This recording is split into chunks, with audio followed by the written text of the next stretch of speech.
Hello, it's me, Katie Rubin, here wearing a sweater in the middle of spring. Why? Why, you ask?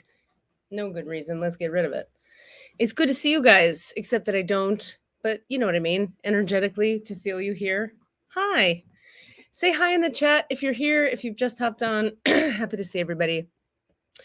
This is a really fun topic. I like this topic a lot because, well, let's be real. I like it as a topic to discuss. Living into it, however, is a much different deal than talking about it. Talking about it, very empowering, very activating, very fun. Living into surrender and empowerment, however, very different deal. So, I think the most important place to start with the topic of surrender, you could say versus empowerment, or surrender in relationship to empowerment, would be to say there is a full bullshit, horseshit misunderstanding in spiritual circles and consciousness circles about what surrender means. We as spiritual people are very sensitive and empathetic and feel everything and oftentimes see everything and oftentimes know everything. And so life in 3D, dense, terrible, horrifying reality is difficult. It's intense on our nervous systems. We're people who oftentimes have had a lot of trauma to work through and oftentimes have gotten the short end of the stick in reality, maybe in childhood or teenage time or whatever it might be. So we like the idea of surrender a lot because we like the idea that we're not in control. The universe or the divine or God or some river of light is in control, which means we don't have to do anything. We just give it all up. We give our whole power away to the divine light or to whatever, and that nothing is required of us, and we get to just flow down the river of life. This, unfortunately, is not the case. This is sort of, you could say, 48% of the case, but it's not the entire picture.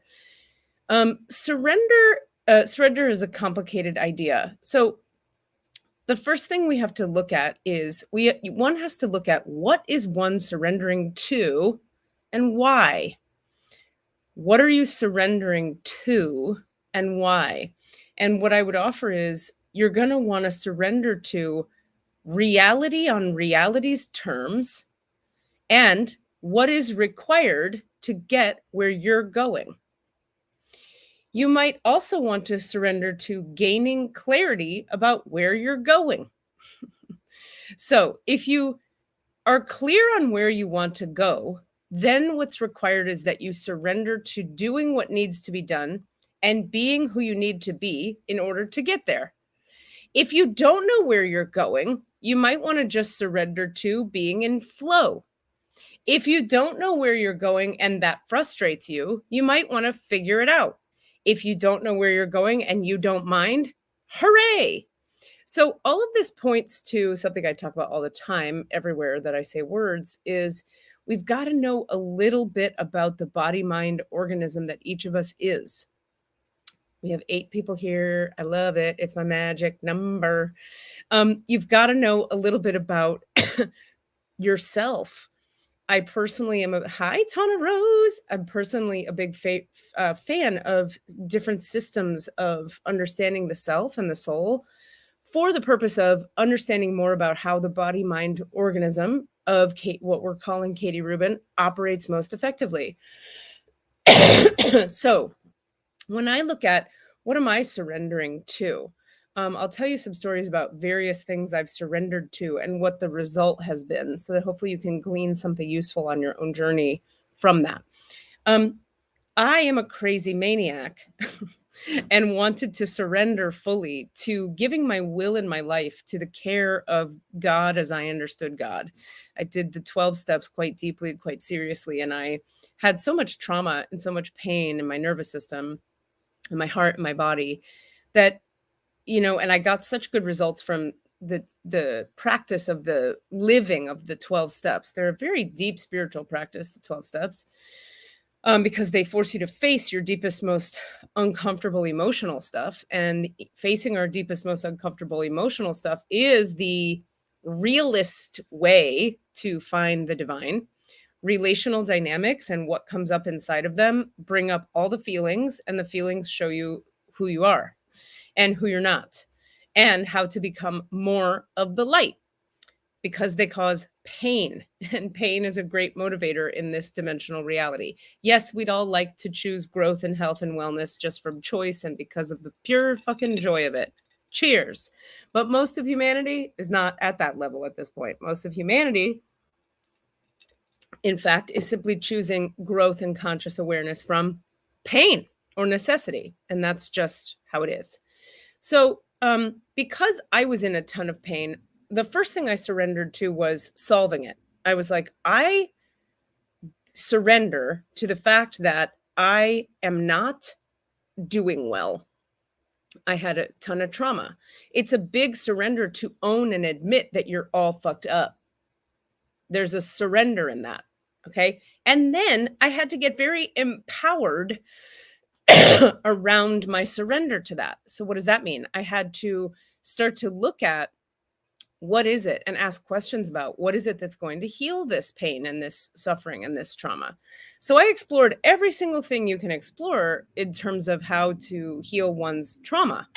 I have a line in one of my shows that I do. I did cranial, sacral, somatic, chiropractic, polarity balancing, toning, meditation, serenity baths, mud packs on my eyes, spas, retreats. It's all about what you eat. I did it all.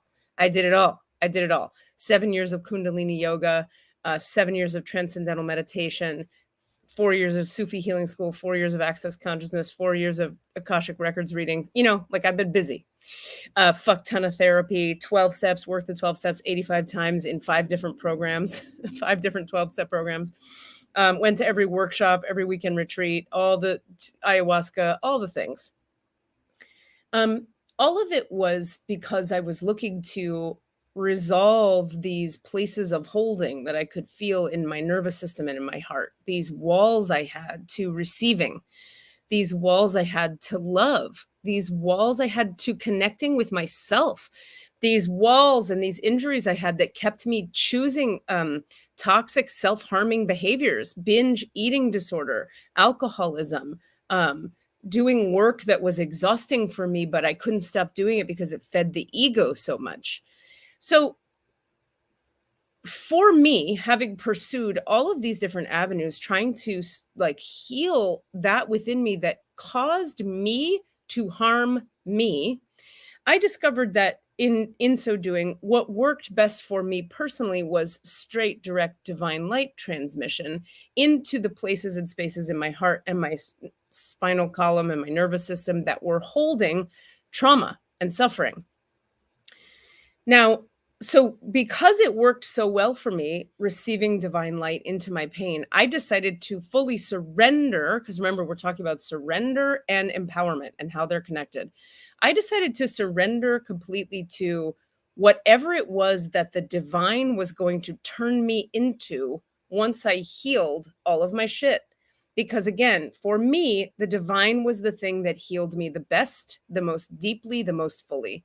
So because it was working so well to heal the most obvious and gross meaning dense traumas and pains in my body mind organism, I just decided to let it work its magic on everything I was struggling with, including egoic resistances to things, financial struggles, judgment of self, body image, everything. I said, okay, the light works on all the stuff, so I'm going to apply the light to all the stuff. Okay, what that did for me, that's an example of surrender. I surrendered to bringing divine light into all the places in me that were not made of divine light. That's a very big surrender. But in order to do that, I had to be very empowered. I had to take a lot of action every single day to make that happen. I had to do 2 hours of energy healing every day. I would get into the Akashic records. I mean, before it was the records, it was other stuff, but I'll just speak from the last 8 years. I'd get into the records. I'd open to the light. I'd go, okay, God, will you meet me where I'm still stuck, trapped, lying, tormented, trauma? Show me where the injuries are. And the light would go right here. And it would say, dig here. And I would say, cool. And I'd bring the light to that place and it would clear a thing. And I'd be like, cool, what am I doing today? Because I surrendered my will and my life to the care of the divine. And the divine would say, like, now when I say it would say, the divine would give me intuitive feelings in my body of like, okay, I need groceries and it's time to call this person back and I need to set up my class for this. So the divine would give me homework assignments to do with my body in 3D reality, which is very active and very empowered, right? So surrender involves action almost always. I'll give you another example. Every morning when I get into the Akashic Records, I've shared this with you guys a lot. I work as a spiritual healer all day, every day. And I don't want to meditate in the morning. I surrender into meditating in the morning. And in fact, I have to use my will sometimes to will myself to surrender. So empowerment and surrender are deep, intimate friends. Now, let's talk about a different kind of surrender for a second, just so that we could get a full 360-degree view of what this is. Let's say you're not somebody who wants to become made up in every cell of your body of divine light and be fully an untethered soul, as we talked about last week, who's just like made of light and doing God's work. Like, that's not your jam. Maybe you want to be a tightrope walker. Okay. And you have a burning desire in your heart to walk on those tight ropes. You're going to need to surrender to what is required in 3D reality in order to become a tightrope walker. And one thing I know is whatever the divine gives you a burning passion for or a drive to pursue, whatever the divine gives you a drive to pursue, the pursuit of that thing is going to give you so many different opportunities to surrender and be empowered, surrender and be empowered over and over and over again. I'll give you another example. So I'm self-employed, right? Which means the money doesn't come unless I do certain stuff. I don't go to a job and then they just pay me when I want every 2 weeks, like they say they would. We don't have a contract, me and anybody. So my contract is with the divine, right? I have a deal with God where I'm like, okay, I work for you, buddy, and myself. And those are one and the same in a certain way, and totally not one and the same in another way. So I take direction from that boss, but it doesn't, hand me cash. I have to do stuff to make cash come in. So I'm surrendered to the fact that there are actions required of me in order for my life to work on a 3-dimensional level. Now, as it happens in my reality, a part of the actions, one of the actions, I should say, that I take daily to make sure money is flowing in is I get connected to the divine and I ask for it. I tell God exactly how much I need and when I need it by, and where I'm saving and where I'm spending and what's happening. And I'm very clear, because when you're not clear with the universe, by the way, it doesn't know what you want and it gives you vagary in return. So if you say to God, I need, 15 grand a month and I need to put 2 grand of it away every month, so I need that to always come in, the divine hears that and lines you up with the frequency of that intention. But what that requires of you is that you every day stay with the energy of that intention, meaning you've got to feel into that intention. You've got to commit to that intention. You have to show up for that intention. So my version of that is I show up for the records every day.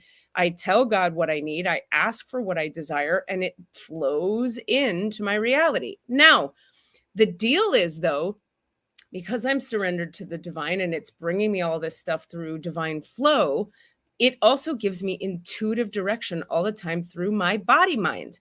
So my body will be like, I should put an email out and invite all these people to that thing. Or, I'm feeling like I want to make a show. So I start to write a show, and then I know myself.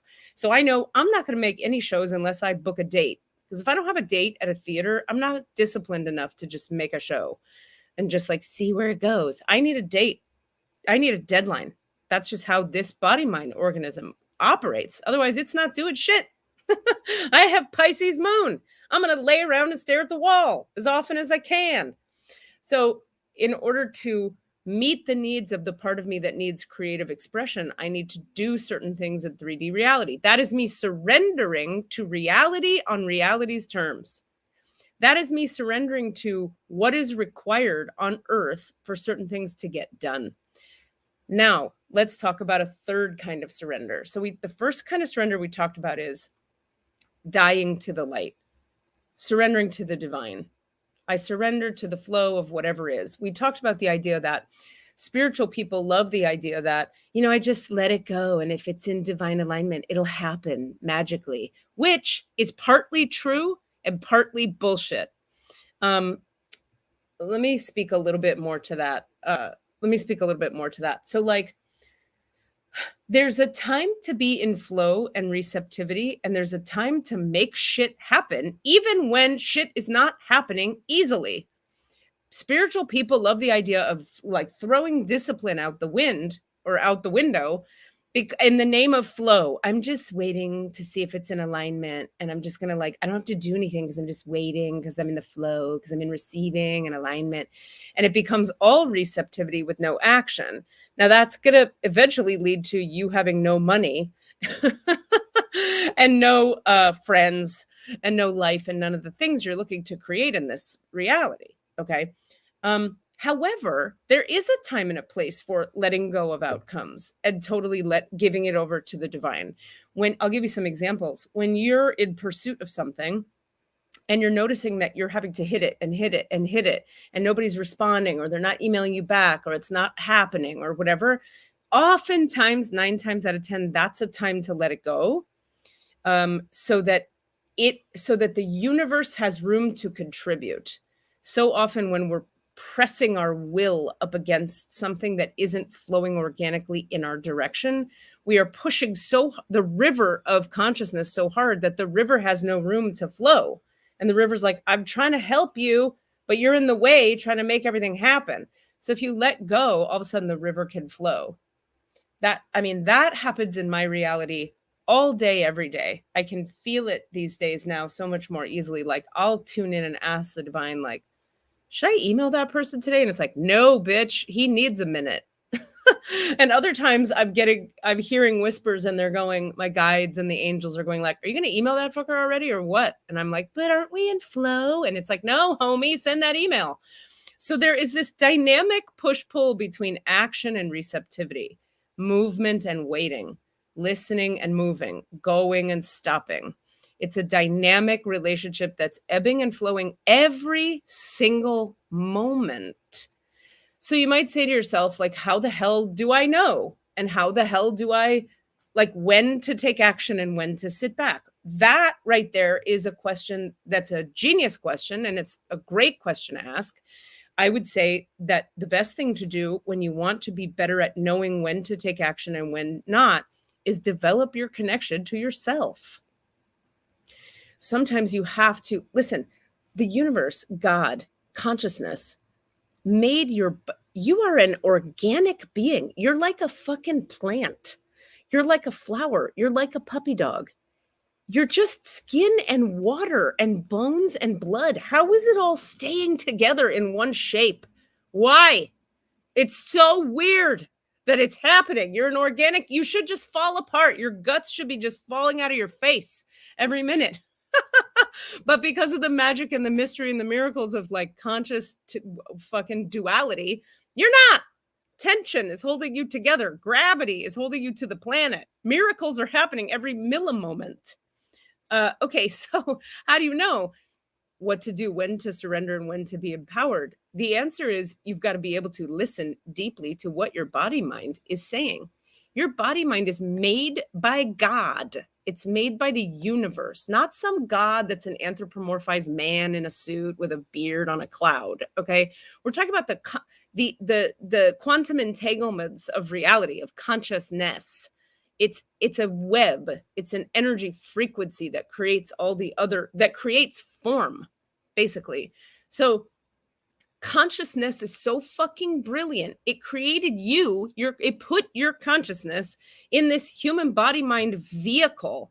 And the vehicle has all the awareness and insight and information it could ever need, that you could ever need in order to function well in this reality. You need only be connected with it and listen to it and surrender to it.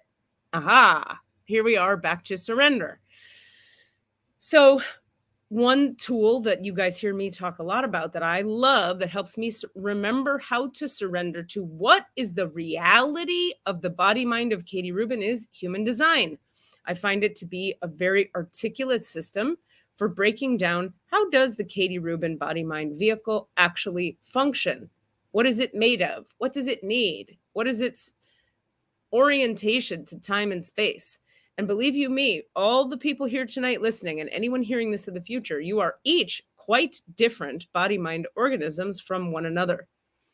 What I also happen to know about how human design operates in the body mind is if you were to just focus on connecting with spirit and clearing the energies inside of yourself that are not of spirit, it would become almost impossible for you to not live your design correctly. I'm going to say that again in a different way. If you take the light of the divine to every single part of yourself that is not made of light, ego, trauma, pain, suffering, the past lives, karma, entities, demons, darkness, whatever. If you take the divine light to all of those places and spaces, you will be unable to operate the body mind organism of you incorrectly, because the body mind becomes so sensitive and so finely tuned to its own reality that you kind of can't be anybody other than who you are. And then authenticity becomes inherent. Now, it helps to learn certain cognitive ideas about, well, what is authenticity and how do I be myself and what are boundaries and what are needs and what are wants and how do we get them met? And once again, how does my body mind organism operate in this time space reality? Check out your human design chart to find out more. Okay, so surrender. Remember, I said there were three kinds we were going to talk about. One is the surrender to the divine flow, the universal plan. That. The second is surrendering to reality on reality's terms. What is required by reality of you in order to get where you desire to go? And the third kind of surrender is what I sort of think of as the moment to moment surrender to the give and take between empowerment and surrender in the present moment. In other words, like when I'm teaching a class, we could call the third section, actually, let's call the third section presence. So the third kind of surrender is presence. When you're really present, you can feel in your body mind when you're pushing too hard and you need to ease up. You could feel in your body mind when you're not leaning forward, leaning in enough, you're hiding out. You could feel in your body mind when you're listening, when you're receiving, when you're present, when you're aware. If you're present, you could tell what's required in the moment. So inherent in presence is a surrender to being willing to perceive what's happening inside of you and inside of everyone around you. So being present is a very deep surrender. Here's why. Being present requires that you be willing to have every little piece of your pain. Every little piece. Being present requires that you be willing to celebrate and be seen as someone who cares and is invested and is risking it all. Being present means that you be willing to fail. Being present means a lot of uncomfortable shit.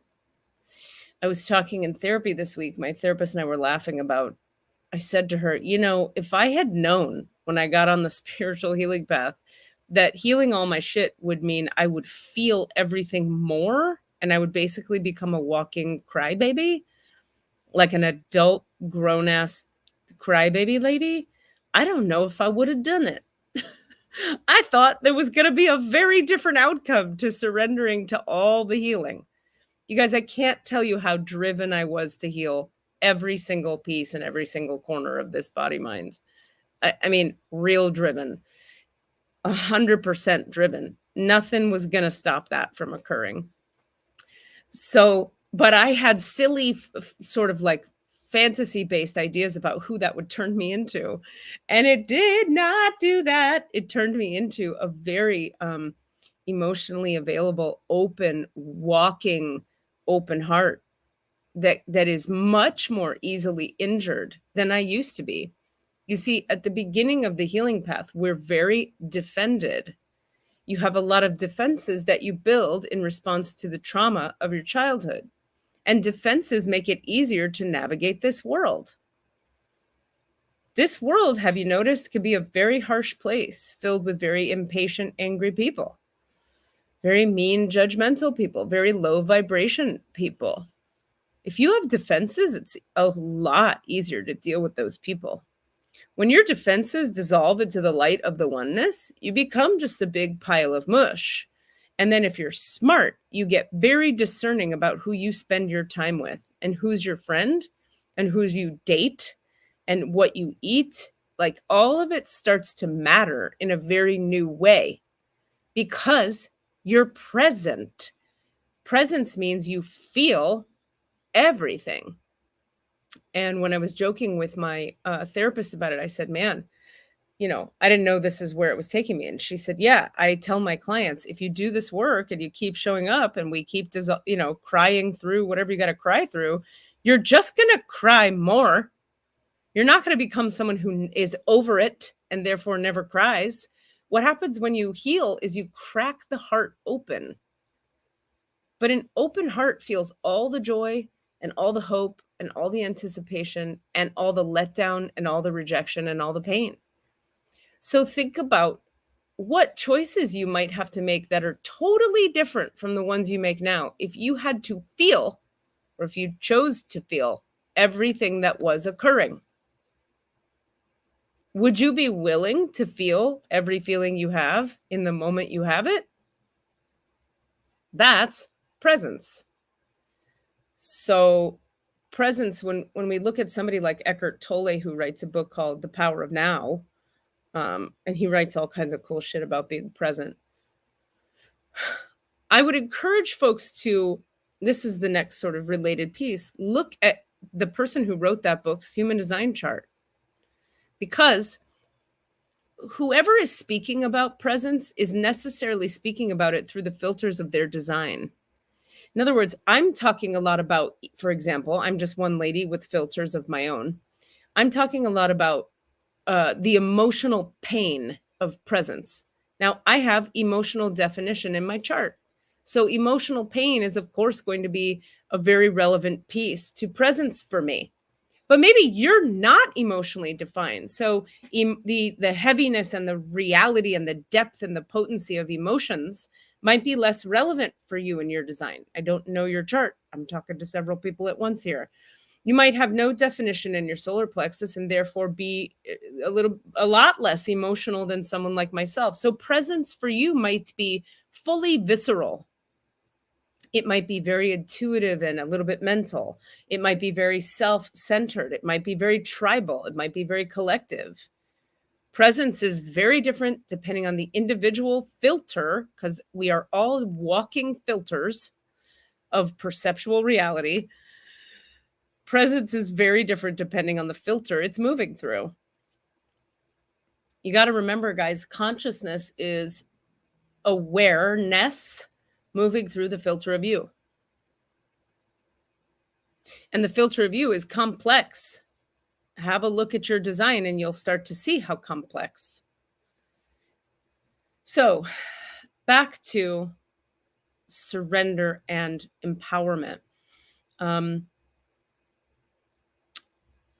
think what I want to say is, this is the piece I wanted to touch on in the third quadrant when I'm the third, when I'm talking about the momentary balance between empowerment and presence. When am I open and receptive and when am I active? And how that shows up for me, that dialogue, that dance is very present when I'm teaching or when I'm performing or speaking in front of a group or doing a healing session. Boy, howdy, is it present there.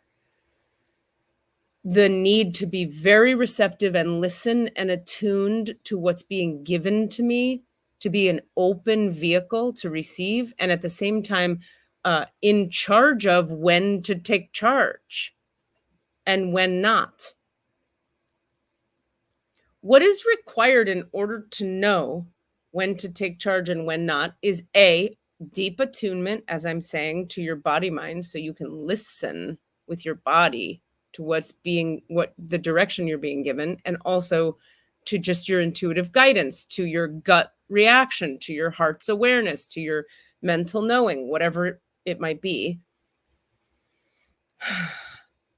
And it's also a willingness to understand or study or explore or be teachable about things like boundaries, things like what is appropriate and what is not, things like authenticity. How can you possibly know when to be empowered and when to surrender if you don't know, for example, if you're codependent? How can you know when it's time to be empowered or surrendered if you don't know what kind of ego you have? How is it possible to understand when to be empowered or surrendered if you haven't looked at what triggers you emotionally in this reality?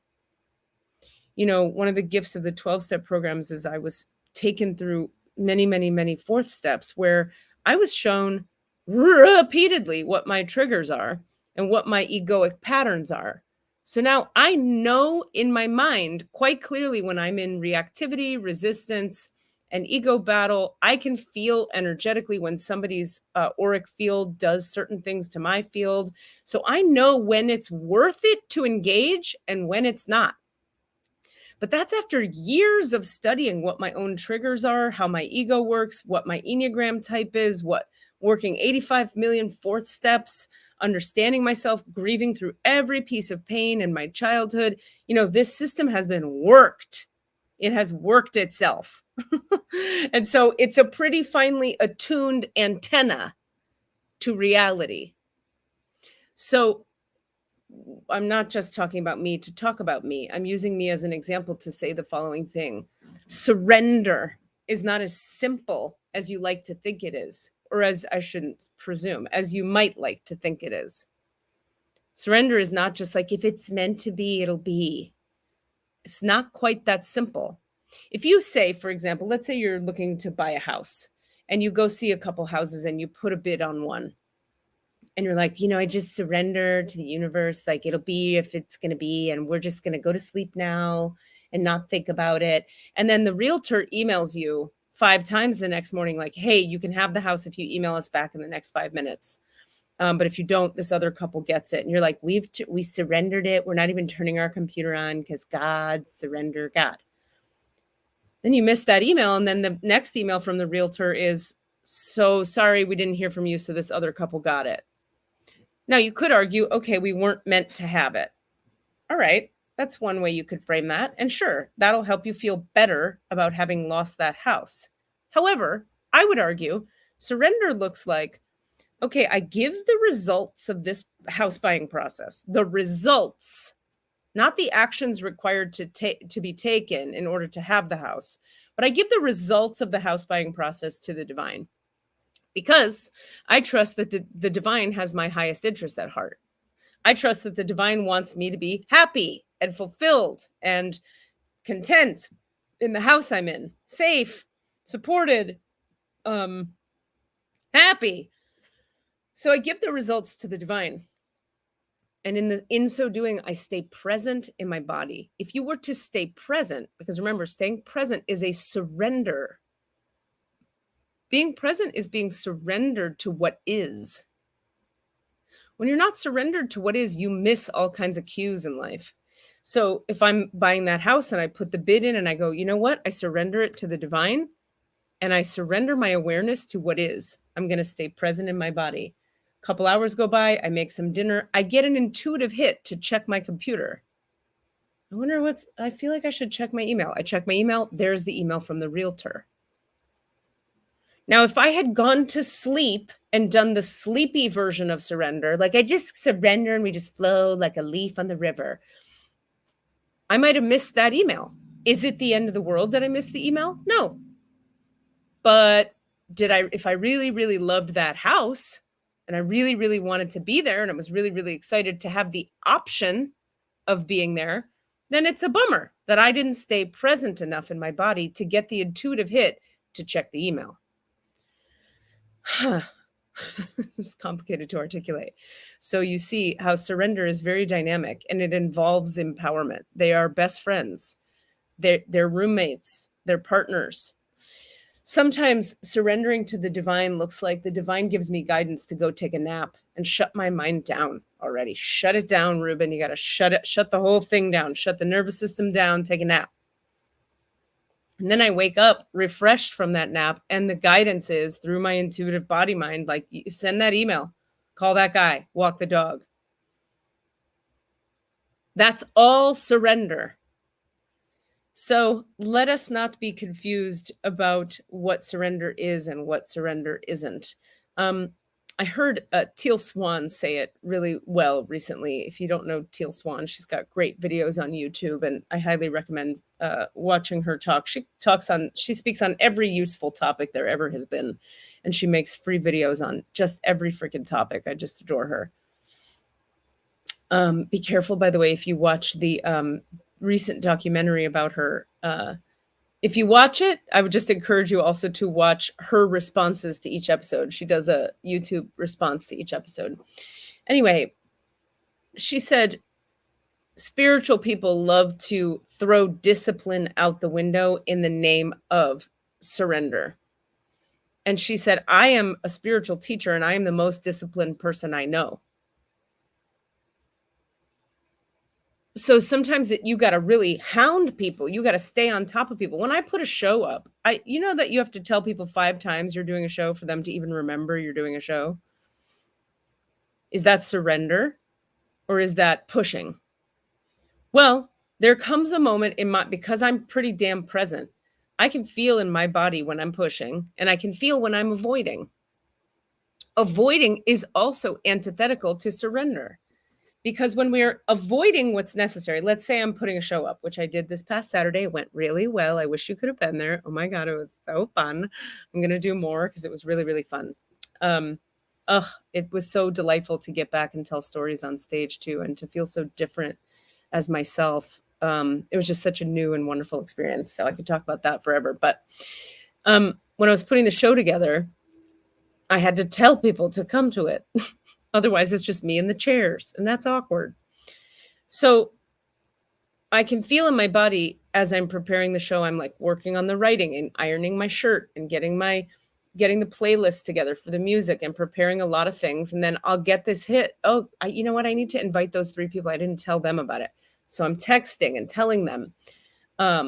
Maybe what's another example? I've made a bunch of these. Do I have them? These postcards to market the show. Look how pretty. Come on. So funny. My sassy face. And it has a poem on it. And then we describe the thing in the back. You get the idea. We made a bunch of these, right? So there were days in the week before and the 2 weeks before where everything in my body was like, okay, I got to put those postcards out. I got to go to the stores in town and talk to the people. And I need to hire some people to put them out. And I need to. So it was like, there was a lot of action to take inside of surrendering to what is required to get the thing I want, which is human bodies in the room when I'm doing a show. I could tell myself a lie. I'm just surrendered and whoever comes, comes, and it's not up to me. And then if I get there and 4 people are in the room and I got to do a show for 4 people, guess who's cranky? This bitch. Now I could lie to myself at the time that there's 4 people there and say like, I don't even care. And it's just 4 people and that's fine. I know this person. I'm surrendered to being honest about who I am. 4 people in the house is not very satisfying for me. It's not very fun. I'll still get something out of it and learn something from it and know better what to do next. And it's not a lost cause and just useless if 4 people are there. But it's not satisfying for me in the same way that 25 or 30 people or 50 people or whatever is. That is a much more satisfying experience. So I don't like to go to sleep on what I know will bring me satisfaction. So if intuition and my body mind are saying like, get out there and hand these to human beings you've never met, all my resistance might come up. I don't want to, and I don't feel like saying hi to people, and I'm tired and it's hot out. That's called resistance. I need to work through my resistance, go out and do it anyway. So yeah, so doing the show, there was a ton of action to take in order for me to have an experience that was satisfying. So you could ask the question, what is the relationship between surrender and satisfaction? Or if you're a projector, what is the relationship between surrender and success? Uh, I can't remember the one for a manifester. If anybody thinks of it, let me know. But the point being, if you're a generator or manifesting generator, in this life, we're looking for satisfaction, fulfillment. It needs to feel satisfying to you doing the things you're doing. If you're a projector, it's not always about how it feels while you're doing it. It's about the outcome being successful for you. In order for me to feel fulfilled doing the thing I'm doing, I need bodies in that room. That is surrender to reality. And in order to get bodies in that room, I have to tell people a lot of times or they don't come. Now, here's the real fun twist, rub, key, cool thing. I used to be someone who will use me as an example again, because here I am talking. I'm the best example I have. What am I going to use? Squeezel as an example? She's asleep right now. She's a dog. I used to be somebody in my 20s and early 30s, which seems so long ago now,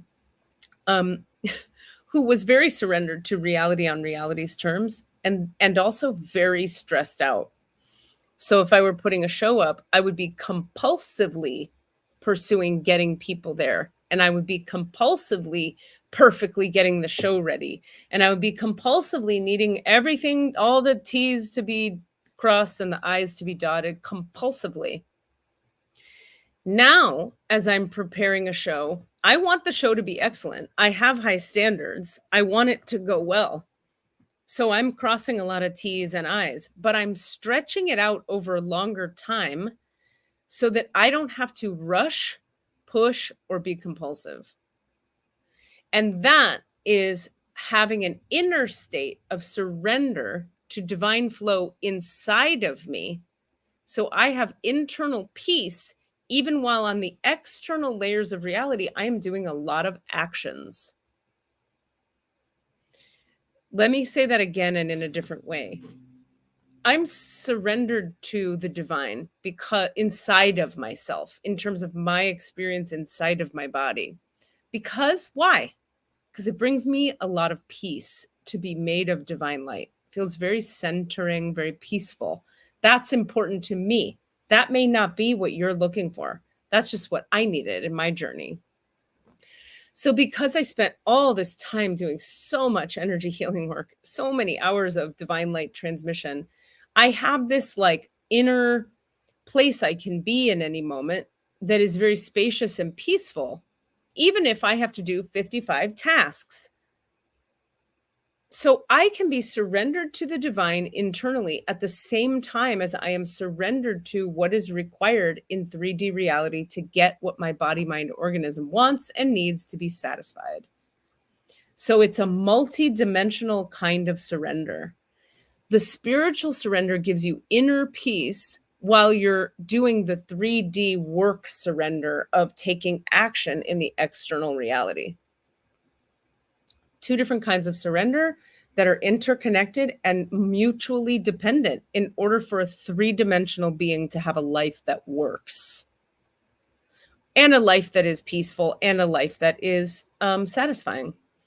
Again, I want to really emphasize, not everybody's looking for peace and satisfaction. That's what I've been looking for. And so those are the filters I speak through. So, and it's 616. We've been back at the sixes a lot lately. The numbers are so loud in my reality.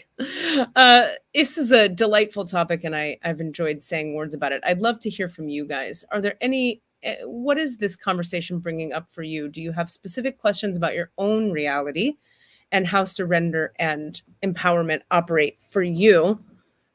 Is there anything you'd like to know? Please throw some questions or some comments in the chat. Let's hear from you guys. Anything that this brings up for you at all in these last few minutes together tonight. Squeezel is making an appearance. Let's say hi to Squeezel here for a moment. There she is, getting cozy on the blanket. She's all tired, because of all the laying down.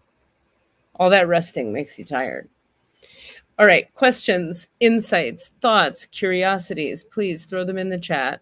You guys are charmingly quiet at the beginning of question time. It's always interesting to me. I was always somebody who had like a zillion million questions every millisecond. So I'm always like, what does it mean to be quiet and not have a question? I have no idea. And I know now, but I didn't used to know. So tell me about some of your experiences with surrender and empowerment, or let's hear some questions about it. We have 12 minutes to chit chat. Let's hear some of your thoughts in the chat, my friends. I literally have nothing else to say on this topic. Thank you, Howard Williams, for wanting to come to my show. You can certainly attend. Next time I'm in Chicago, I'll let you know. I don't have any plans to be there anytime soon. There will be a bunch more performances of the show I did Saturday up here in the New York area sometime soon. Hopefully Pittsburgh and Philly too. Really excited to have some connections out there, and we'll see what happens. Okay, well, if nobody has any questions, I'll go ahead and close this off early tonight. But if anyone has anything they'd like to know, remember, when you ask your specific personal questions, it helps the group. Please don't think your questions are too specific to you or too broad or too small or too big. Okay, we have one from Gretchy Lou. That feels like a fun made-up name. Just before coming to this, I realized I've been pushing off empowerment on others in order to not have to make a difficult decision. Absolutely. Like, what are your thoughts on this versus I'm going to do this? I realized it was a form of approval seeking. Excellent job, Gretchy Lou. What a great awareness to come to. Perfect example of the kind of self-awareness one has to have to become masterful at understanding when is surrender required and when is action required. I've been pushing off empowerment on others in order to not have to make a difficult decision. What are your thoughts on this? Now, let's talk about this for a second for everybody else's edification and learning. Sometimes we're not saying here that it's always disempowered to ask other people their opinions. It's not. Sometimes you could feel in your body when you actually need to know what other people think about a topic. Maybe you need some ideas. You need to ping pong your ideas back and forth off of someone. You need opinions. You need thought. You need somebody else to say words so you have something to respond to, perhaps. There's that. And then there's the other thing that Gretchy is talking about here, which is when you're doing that in a way that's actually subtly, subtextually, or underground designed to keep you in avoidance from making a decision. Now, I would also offer that there are times where you're asking people stuff, you're not ready to decide, and you don't know yet. That's also okay too, because we don't want to. This is a really important point on the spiritual path too. There was something I learned in Sufism, in the Sufi school. They talked a lot about there's no compulsion on the path. So what the hell does that mean? What it means is if you're compulsively avoiding making a difficult decision by compulsively asking other people their opinion, that's not spiritual alignment. That's panic and fear. But if you're compulsively doing the opposite, where you're like, I have to make a decision because I have to, because pressure, because compulsivity, because people pleasing, because they want me to, because I should, because judgment, that's also compulsivity. So there's no compulsion on the spiritual path, meaning if you're in spiritual alignment, your decisions are not going to come from have to, or have to right now, or urgency. Urgency is not spiritual. The spiritual decision is rarely urgent. The spiritual decision can sometimes be, how do we say, active, and it right now is the time. It can be quick and empowered and activated, but that is different from desperate, compulsive, or urgent. So it's a really good distinction to get clear about for yourself. Am I in compulsive? I have to do it because they want, they're going to judge, they're not going to like me, I'm not going to like me, my mom in my head wouldn't like it if I did it this way? Or am I making this choice because, wow, I want to make this choice and there's energy on it and I'm excited about it? Two different energies, really important. Thank you for sharing that, Gretchy. That's really helpful to hear. Okay, Ben says, I'm learning a lot this week, especially about surrendering the need to be the star student. I'm being taught that though I have a defined head and ajna, I have a trauma around not having the answers. Yeah, that's um okay, cool. I'm glad to hear it, Gretchen. Thank you. Yeah, that's a common one. Not having answers. Yep, 100%. I mean, rock on. That's a great thing to learn. Surrendering the need to be the star student. Yeah. It's really interesting. The star student thing. It's like this. In the spiritual realm, you're either the star student or you're not. And if there's a need to prove that you're the star student, there's something to look at there. And yeah, I know you get this, but let's talk about this for the sake of everybody listening and perhaps yourself. Anytime you catch yourself needing to be the something, you want to sit with that need. Why do I need to be the something? Now, the answer sometimes is because it's correct for me.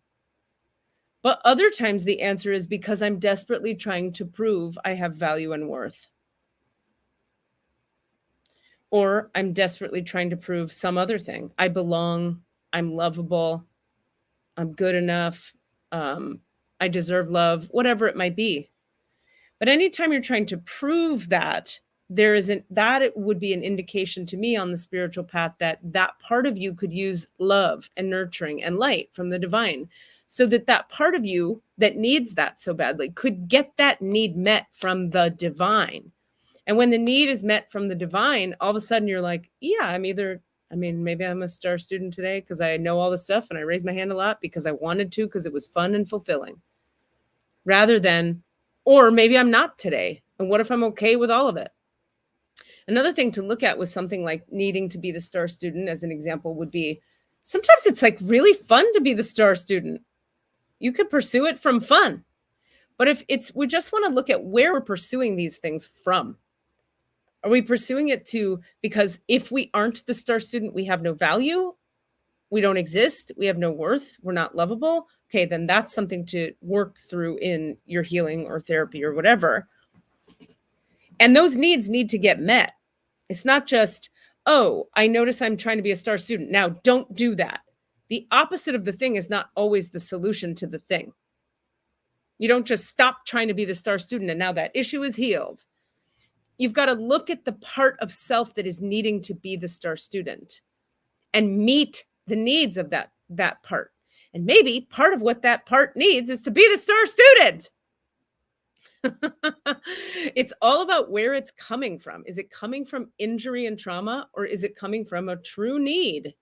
Is it coming from joy? Is it coming from truth? These are the questions that we have to sit with.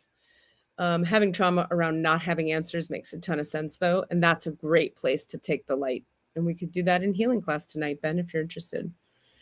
Jacqueline says, I'm a 2-4 projector with only defined spleen, solar plexus, and root. Okay. How to surrender look with those. Yeah. There's a lot to say about that. Okay, I'm sitting with it. Define spleen, solar plexus, and root. Mm-hmm. Well, you know what I would say, Jacqueline, for that? There's a lot to say about that. You're going to have to follow the emotional wave. I'm sure you know about what that is. Up, down, until it comes to neutrality and you have some clarity. You're going to have a bunch of intuitive awareness with that spleen. So you're going to have to listen to that intuition, and you're going to have energy to do stuff. But being a projector, you're not going to have that sacral motor, that sacral energy that generators have. So you're going to need to surrender to resting, probably more than you want to, which is interesting with definition in the root, because your definition in the root, it's a pressure center and you're defined there. So you're going to have the pressure to take action, and you're going to have some energy to take action because you have definition in the root. But without that sacral motor, and everything else being open like that, you're probably going to need a lot of space and time to rest. So it's going to be a dynamic flow between following the emotional wave, go up with the yes, down with a no, up with an excitement, down with the depressed, and then it's going to even out into a, yeah, I think I'll do that, or no, I think I won't. You have to ride that wave, surrender to the fact that you're going to ride the wave, You have to be aware of your splenic intuition, know that you've got the pressure to take action, and you've got all these open centers that are going to need more rest than you probably want to give.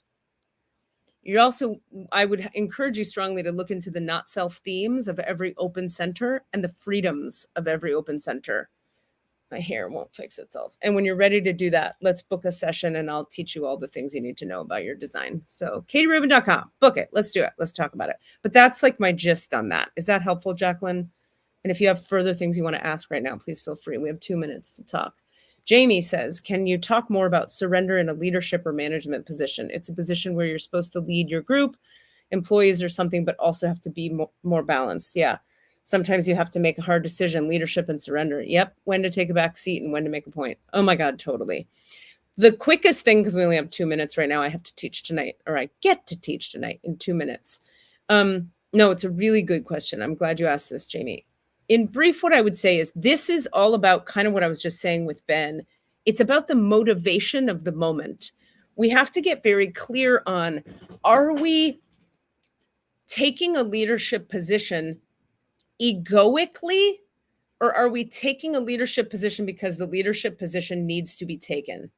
So let's say a decision has to be made because, okay, let's take a restaurant, for example. Like you're the I don't know, the chef and the owner of the restaurant, and the servers are there and the bus people are there and the business people are there. And they're like, chef, what are we having for dinner? If you go like, okay, I have to take a leadership role here. We're having cheese and chicken and salad. You have to do that. That's leadership that is required for the ship of the restaurant to run effectively. But if it's like, I don't know, the servers are like talking to each other about how to best fold the napkins in relationship to where the plates and the forks and knives are. You as the chef might not, if you just need to insert yourself and go like, no, do it like this because I said. Usually because I said and because I want you to that's usually ego. And that's usually not the most spiritually aligned or surrendered place to lead from. So you have to look at where you're coming from when you make a leadership decision. Are you coming from something that actually serves the totality?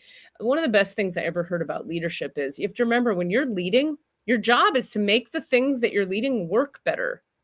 So sometimes to make a thing work better, you have to step out of the way. So check your motivation. Are you stepping in just to have a voice, to fill a void in yourself because maybe you didn't have a voice as a kid and you need to prove that you have a voice? If you're trying to prove something, or if you just need to be heard or seen and you can feel the energy of demand coming in, and it's probably not in alignment. But if it serves the greater good of the group, and if it makes the business work better, and if it makes things work better, and people need you to make a decision, you can feel that in the air. That's a time to lean in. I hope that's helpful. I'd love to talk more about that because that's a really great question. There's a lot to say. I adore you guys so much. I'm teaching right now. I'm now a minute late, so I'm going to hop off.